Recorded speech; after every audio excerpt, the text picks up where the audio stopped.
दोस्तों, मैं रात को फिर से आपके सामने आया हूँ। आज बहुत अच्छा दिन है। सुबह में कोर्ट नंबर 88 मझगांव ने हमको एंटी करप्शन के बड़े बड़े ऑफिसर्स के खिलाफ प्रोसेस का मतलब ये होता है, एफआईआर ने प्रोसेस का मतलब डायरेक्ट ट्रायल उनके ऊपर चालू होता है और उनको आरोपी बनाया गया है।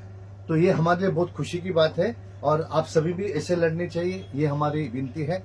आज दूसरा एक अच्छा मौका मिला है हमको कि हम लड़ाई कर रहे थे बीएसटी की एक जगह के लिए।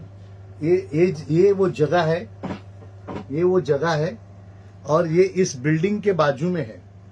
ये बिल्डिंग के बाजू में ये जगह है जो बीएसटी का है, जहां रिसीविंग स्टेशन है। और ये जगह इस पूंजीपति को बीएसटी 263 करोड़ में देना चाहती थी, जबकि 10,000 करोड़ के आसपास उसकी कीमत होगी। और इसका कारण ये बताते हैं कि हमको पैसे की जरूरत है। ये भी झूठ है, इसलिए क्योंकि बीएसटी के पास, इलेक्ट्रिसिटी डिवीजन के पास 4,330 करोड़ का सरप्लस है। वो कहां गया, उसका हिसाब बीएसटी ने नहीं दिया है। और बीएमसी के पास 83,000 करोड़ की एफडी है। तो इतना पैसा होने के बाद ये 263 करोड़ में 10,000 की प्रॉपर्टी बेचना क्यों चाहते हैं?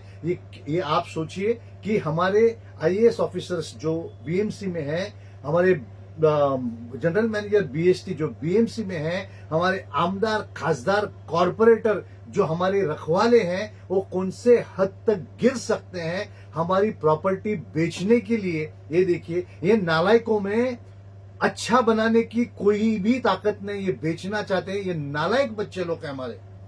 और इनको अगर नहीं जमता है तो ये नौकरी छोड़ के निकल जावे, ये हमारी दरखास्त है। आपको दिखाता हूं, ये टेंडर निकला था, ये टेंडर निकला था 28 जुलाई को। ये उसका नंबर है और ये टेंडर आज, ये देखिए, ये नंबर आप देखिए बराबर। और ये आज की तारीख है, कल 25 तारीख को, यानी कल 25 तारीख को ये टेंडर को विड्रॉ किया गया। यही टेंडर है। ये दोनों टेंडर का नंबर आप देखिएगा, ये टेंडर का नंबर और ये टेंडर का नंबर। जो ये 28/7 को निकाला था वो 25/3 को निकाल गया। तो ये हमारी 50% हमारी जीत हुई है। हम गए 6 महीने से इसके पीछे लगे थे। अभी हमने इसके बारे में हाईकोर्ट में रिट फाइल किया है।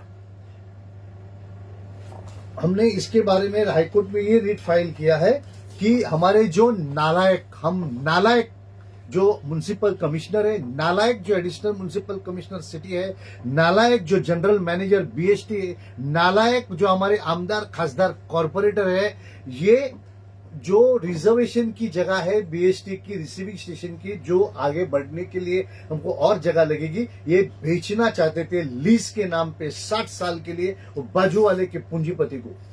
और इसके लिए हम विरोध कर रहे हैं और ये हम इसलिए हाईकोर्ट में हमने ये पिटीशन फाइल किया है। ये पिटीशन है जो अभी 7 तारीख को आर्ग्यूमेंट को हाईकोर्ट में के बोर्ड पे आई हुई है।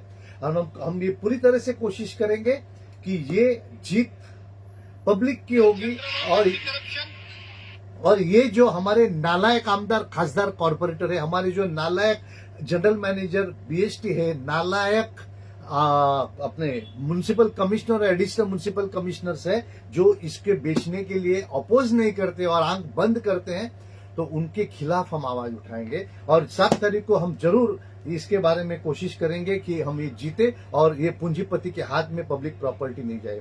उसी तरह से इन्होंने 31 जुलाई 2025 को ये जो प्रॉपर्टी है, ये पूंजीपति का घर है, ये पूंजीपति का घर है, ये बाजू में है। उसके बाजू में ही ये जो प्रॉपर्टी इनको गलत तरीके से सिर्फ 39 करोड़ में बेचा है। कितने में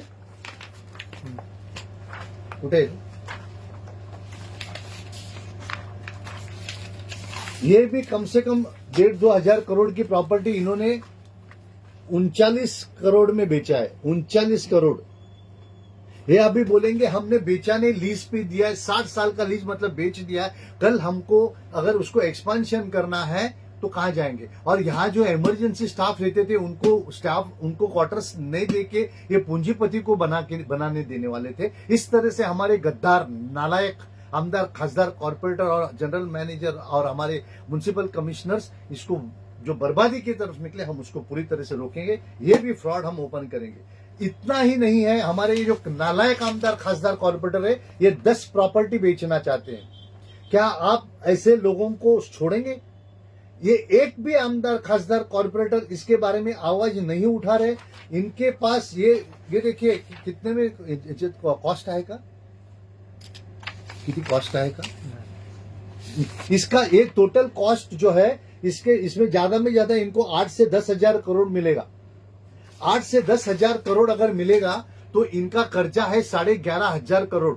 और फिर हर साल को लगभग हर महीने को कुछ 2,000 करोड़ का नुकसान है। तो नहीं 1,000 करोड़ का नुकसान है तो 12,000 करोड़ इनका हर साल को बढ़ने वाला है। तो वो पैसा कहां से देंगे? ये नालायक बच्चे जो अपने बाप की प्रॉपर्टी बेचने वाले हैं, इनमें से ये नालायक है हमारे आईएएस ऑफिसर जो हमारे म्युनिसिपल कमिश्नर है, एडिशनल म्युनिसिपल कमिश्नर है और जनरल मैनेजर बीएसटी। हम उसको बेचने नहीं देंगे। और 8,500 करोड़ आने के बाद आप क्या करोगे? और फिर आगे का एक्सपेंशन क्या है कुछ भी नहीं पता है। तो ऐसे देशद्रोही के खिलाफ हम लड़ेंगे। आपको भी लड़ना है। ये आपको हम इसलिए दिखाते हैं कि हमारा देश जो है वो पूरी तरह से बिक चुका है। हम हर चीज बेचना चाहते हैं। हम इस माध्यम से हमारे आमदार खासदार कॉर्पोरेटर जो जिसमें से 50% तो क्रिमिनल रिकॉर्ड वाले, हमारे पॉलिटिकल पार्टीज को क्रिमिनल रिकॉर्ड वाले को इलेक्शन में टिकट देने की आदत हो चुकी है, उनके खिलाफ आवाज उठा के हम हमारे कोई भी प्रॉपर्टी को हम बेचने नहीं देंगे। और हम सवाल करेंगे हमारे आमदार खासदार कॉर्पोरेटर से कि आपको अगर अपनी प्रॉपर्टी बचाने नहीं आता है तो आप जाओ, रिजाइन करो, घर पे बैठो, अपनी प्रॉपर्टी बेचो ना। हमारी प्रॉपर्टी में आने का आपका हिम्मत मत करो। आप हमारे ट्रस्टी करके या आप मालिक नहीं हो। और ये जो चश्मा लगा के ड्रिल बनाते हो ना, अरे बेशरम लोग है तुम लोग, बेशरम। जो रील बनाते हैं ना, रील बनाने का छोड़ के ये ऐसा काम करो। स्कूल, कॉलेज, हॉस्पिटल्स, दवाखाना, पब्लिक ट्रांसपोर्ट नहीं। आपको सिर्फ बड़े लोगों को, पूंजीपतियों को खाली बड़े बड़े रोड्स बनाना है। बड़े बड़े रोड्स बनाओ, हमको उसके बारे में कोई शिकायत नहीं। मगर बीएसटी को बेच के, बीएसटी के बसेस जो है 4,000 से 4,500 से अभी 2,400 आए। आपको कुछ भी उसके बारे में बात करने नहीं आता है। ट्रेन की ट्रांसपोर्ट हमारी बिकट हो चुकी है, उसके बारे में कुछ करना नहीं चाहते। ऐसे नालायक आमदार खासदार कॉर्पोरेटर को सवाल करना हम जैसे मालिकों का फर्ज है। और हम हमारे फर्ज भूल चुके, इसीलिए हालत है। तो लोगों जागरूक हो जाओ। हमारे आमदार खासदार कॉर्पोरेटर को बीएसटी के बारे में सवाल करो कि क्यों बेचता है।